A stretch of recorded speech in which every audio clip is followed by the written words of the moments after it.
السلام علیکم ناظرین، میں ہوں آپ کا میزبان محمد اسلان اور آپ دیکھ رہے ہیں بی نیوز۔ آئیے بات کرتے ہیں آج کی تازہ خبر پر۔ آج ہم ایک ایسے انکشاف پر بات کرنے جا رہے ہیں جو دنیا کی سب سے طاقتور حکومت یعنی امریکہ کے ہتھیاروں کے نظام کو ہلا کر رکھ دیتا ہے۔ جی ہاں، وہی امریکہ جو دوسرے ملکوں کو قانون، اصول اور امن کے لیکچر دیتا ہے، خود اپنے ہی اصول توڑتا ہوا پکڑا گیا ہے۔ سوال یہ ہے کہ امریکہ کے ہتھیار دہشت گرد، مافیا یا دشمن قوتوں کے ہاتھ لگ رہے ہیں، اور اگر ہاں تو یہ سب ہو کیسے رہا ہے؟ آئیے ذرا آسان الفاظ میں سمجھتے ہیں کہ اصل معاملہ ہے کیا۔ امریکہ جب کسی ملک کو ہتھیار بیچتا ہے، مثلا بندوقیں، ٹینک، میزائل یا جنگی جہاز، تو وہ 3 شرطیں لگاتا ہے۔ نمبر 1، یہ ہتھیار صرف اجازت یافتہ مقصد کے لیے استعمال ہوں گے۔ دوسرا، انہیں محفوظ رکھا جائے گا تاکہ کوئی چوری نہ کرے۔ تیسرا، ان ہتھیار کو کسی تیسرے ملک یا گروہ کو نہیں دیا جائے گا۔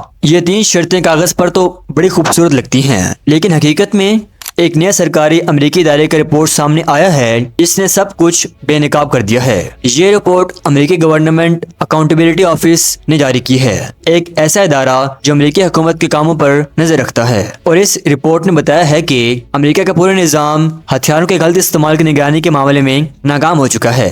اب مسئلہ کیا ہے؟ دیکھیں، جب امریکہ کسی ملک کو ہتھیار دیتا ہے تو یہ نگرانی کی ذمہ داری اس کے محکمہ خارجہ کی ہوتی ہے، لیکن وہ خود کچھ نہیں دیکھتا، بلکہ فوجی اہلکاروں سے اشارے یا خبریں لیتا ہے کہ کہیں کوئی ہتھیار غلط ہاتھوں میں تو نہیں جا رہے۔ اب دلچسپ بات یہ ہے کہ 2019 سے لے کر آج تک امریکی فوجی افسران نے 150 سے زیادہ کیسز رپورٹ کیے کہ شاید کہیں اصول ٹوٹے ہیں، مگر محکمہ خارجہ نے کانگریس یعنی امریکی پارلیمنٹ کو بتایا کہ صرف 3 کیسز، یعنی باقی سب دب گئے، فائلوں میں غائب ہو گئے یا کسی نے ان پر کام ہی نہیں کیا۔ یہ اتنا خطرناک کیوں ہے؟ کیونکہ امریکی ہتھیار جب دنیا بھر میں پہنچتے ہیں تو وہ ہمیشہ قانونی ہاتھوں میں نہیں رہتے۔ افغانستان کی مثال لے لیں، وہاں امریکی نے اپنی فوج کے ساتھ ارب ڈالر کے ہتھیار چھوڑے۔ جب طالبان نے کنٹرول سنبھالا تو یہی ہتھیار دہشت گردوں، سمگلروں اور بلیک مارکیٹ میں پہنچ گئے۔ اسی طرح عراق، شام، یمن اور افریقہ میں بھی امریکی ساختہ بندوقیں اور راکٹ غیر ریاستی گروہوں کے پاس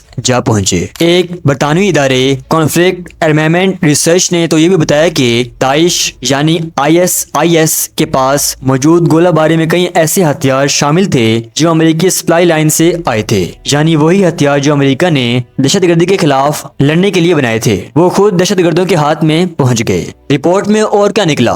GAO نے یہ بھی بتایا کہ امریکی حکام کو پتہ ہی نہیں ہوتا کہ کب رپورٹ کرنی ہے، کس چیز کو خلاف ورزی سمجھا جائے اور کب کانگریس کو آگاہ کیا جائے، یعنی کوئی واضح نظام ہی نہیں ہے، بس جو جس کا دل چاہے فیصلہ کر لے۔ کچھ کیسز میں پورا انویسٹیگیشن ہوئی، فائل بنائی گئی، اور کچھ کیسز میں وہی مسئلہ تھا مگر کسی نے ہاتھ میں نہیں لگایا۔ یہی وجہ ہے کہ رپورٹ میں لکھا گیا کہ امریکی حکومت کا نظام ایڈ ہاک یعنی بے ترتیب اور غیر منظم ہے۔ GAO کی سفارشات کیا ہیں؟ رپورٹ میں 6 سفارشات دی گئی کہ محکمہ خارجہ کو واضح گائیڈ لائنز بنانی چاہیے، ٹائم لائنز کے ساتھ تحقیقات کرنی چاہیے، اور جو کیسز کانگریس کو بتانے ہیں ان کا ایک منظم ریکارڈ رکھنا چاہیے۔ لیکن یاد رہے کہ GAO کے پاس اختیارات نہیں کہ وہ ان پر عمل کروائیں۔ اگر حکومت نے ان تجاویز کو نظر انداز کیا تو امریکہ کے پارلیمنٹ کو ہمیشہ سے اندھیرے میں رکھا جائے گا، یعنی کون سے ملک یا گروہ امریکی ہتھیار استعمال کر رہے ہیں کوئی نہیں جان سکے گا۔ اب دیکھتے ہیں کہ یہ غلط استعمال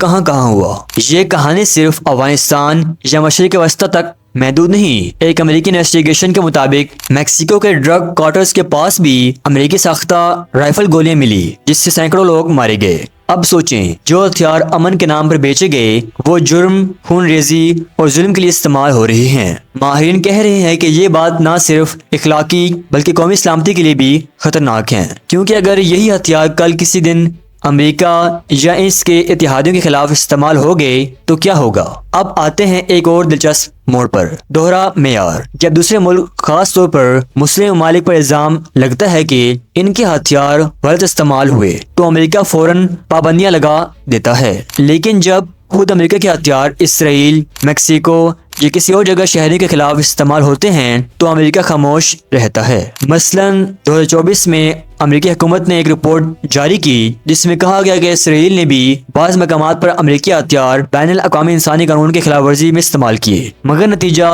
کوئی پابندی نہیں، بلکہ اگلی حکومت نے تو پالیسی ختم کر دی جس کے تحت ایسے چیک کیے جاتے ہیں، یعنی اگر ہمارا اتحادی ہے تو سب جائز ہے۔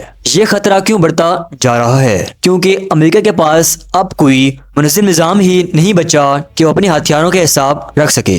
GAO نے صاف لکھا ہے یہ نظام اتنا کمزور ہے کہ بہت سے کیسز کبھی ریکارڈ ہی نہیں ہوتے، اور اگر نگرانی نہیں تو غلط استعمال لازمی ہے۔ اب سوال یہ ہے، کیا ایک ایسا ملک جو دنیا بھر کو امن، اصول اور قانون کا سبق دیتا ہے خود اپنی ذمہ داری پوری کر رہا ہے کہ امریکی ہتھیاروں سے دنیا محفوظ ہو رہی ہے یا مزید خطرناک بن رہی ہے؟ اگر آپ سمجھتے ہیں کہ امریکہ کے ہتھیار عالمی عدم استحکام کی سب سے بڑی وجہ بن چکے ہیں تو اپنی رائے کمنٹس میں ضرور لکھیں، اور اگر آپ چاہتے ہیں کہ میں اس ویڈیو کے اگلے حصے میں بتاؤں کہ یہی امریکی ہتھیار کیسے جنوبی ایشیا تک پہنچتے ہیں اور ان سے پاکستان جیسے ممالک پر کیا اثر پڑتا ہے، تو لائک اور سبسکرائب لازمی کریں کیونکہ یہ سلسلہ بھی ختم نہیں ہوا۔